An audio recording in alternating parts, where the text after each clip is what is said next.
So I feel like a real hobo today. Didn't finish editing till like 11 o'clock again. I finished a bit earlier today, so it should be better. Although I'm hoping that this video will be actually a little bit more adventurous. I think I'm going to go to London Bridge later on, if you want to see where I'm going, by the way. Just walking out of Covent Garden. God, this camera is actually really crap. Yeah, so there's two places I want to go. Hopefully later on, lunchtime, I'm going to go to Parliament, because there's something quite interesting about an event that's coming up in the next few months, which I want to tell you about. And also, London Bridge. The guys are like really happy to be like sweeping up right now. London Bridge. I want to go to London Bridge just to show you a particular thing that I tried to make a video about, like a proper video, ages ago and failed. But it's very interesting and relevant to what I've been talking about recently. So hopefully today, voice crack, hopefully the sun is out. It's going to be a beautiful day. Maybe.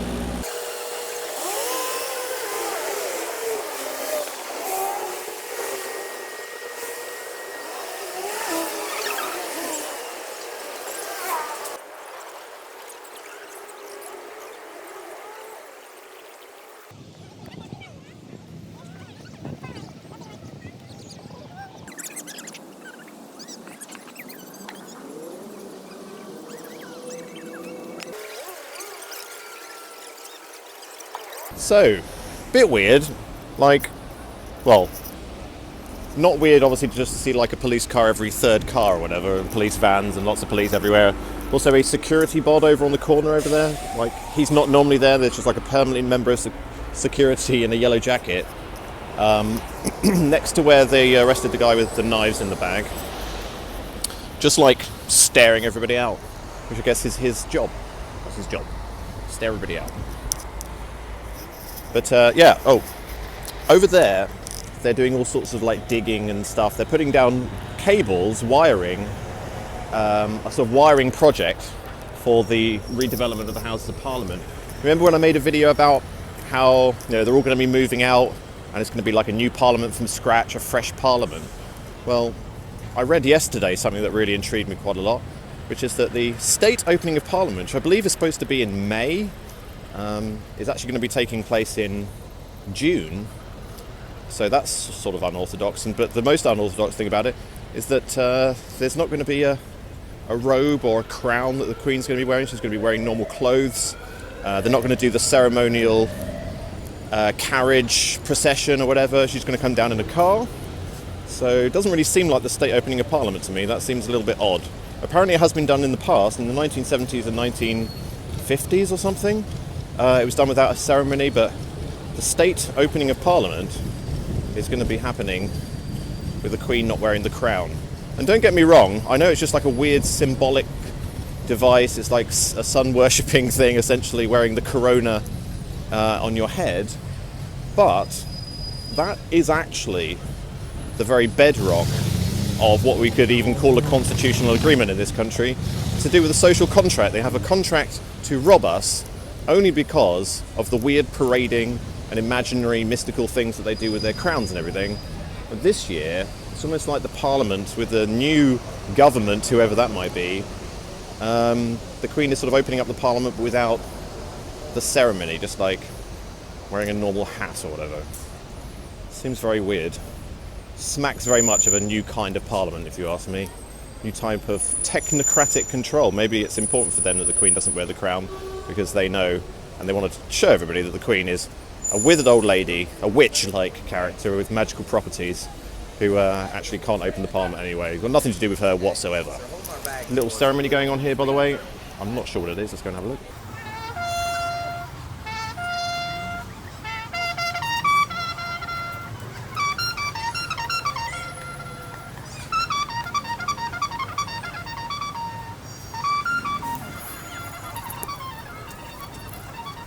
Bugle is always a very awkward instrument, isn't it?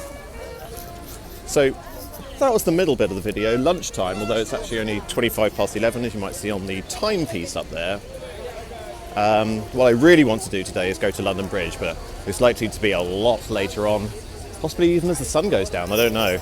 It'll be like after I finish work, but next shot, presumably, will be a mysterious flag.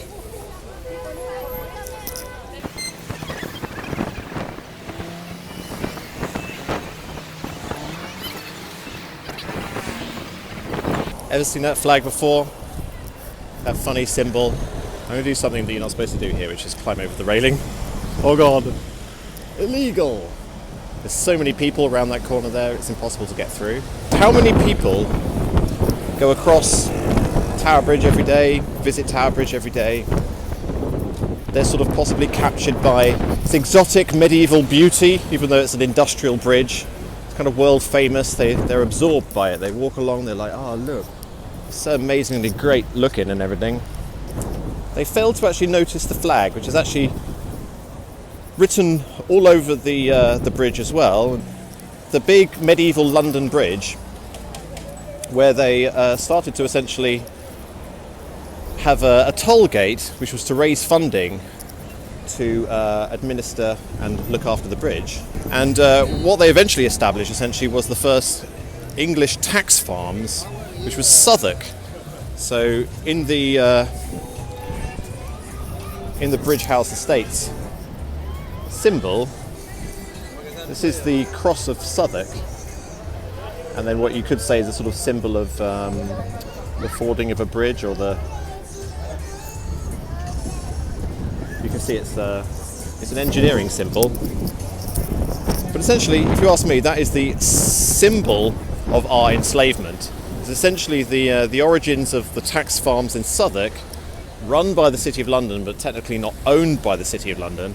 Hence there being the need for a contract or a firm or a farm to make sure the taxes went in and were collected centrally. And of course they display the flag here. They also display the symbol, of course, on London Bridge, which is where the whole thing originated. And the only way I can really show that to you, rather than hiking all the way down there, which I really don't want to do, I need to go home and start editing, is to show you footage from when I tried to make a film about it ages ago and never actually did it. So that'll be it for today, other than like a few excerpts from what I filmed long ago.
I'm down on the beach. Oh, what a lovely clear water it is.